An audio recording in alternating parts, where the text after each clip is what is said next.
হে ইমাম, আল্লাহ রাব্বুল আলামিনের অস্তিত্ব, তিনি যে একক, তার শরীক নাই, আমরা কিভাবে পরিচয় পেতে পারি?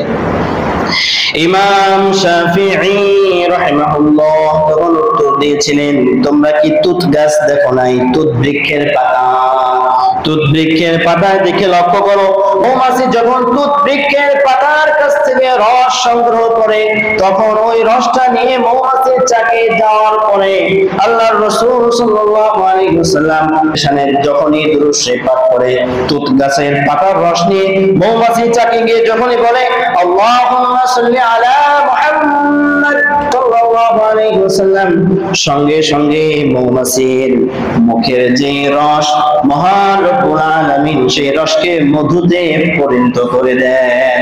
একই পাতার রস মৌমাছি খেলে হয় মধু, একই পাতা চিবাইলে ছাগল গরুর হয় মলমূত্র, যেটা জৈব সার হিসেবে আমরা ব্যবহার করি। শুধুই কি তাই, তুত বৃক্ষের পাতা যখন রেশম পোকা খায়, তখন রেশমি সুতা বের হয়। রেশম পোকার মাধ্যমে আল্লাহ রাব্বুল আলামিন তার মলদ্বার থেকে রেশমি সুতা বের করেন। সুবহানাল্লাহ। একই তুত বৃক্ষের পাতার রস মৌমাছি খেলে হয় মধু, ছাগল গরু খেলে হয় লাদা।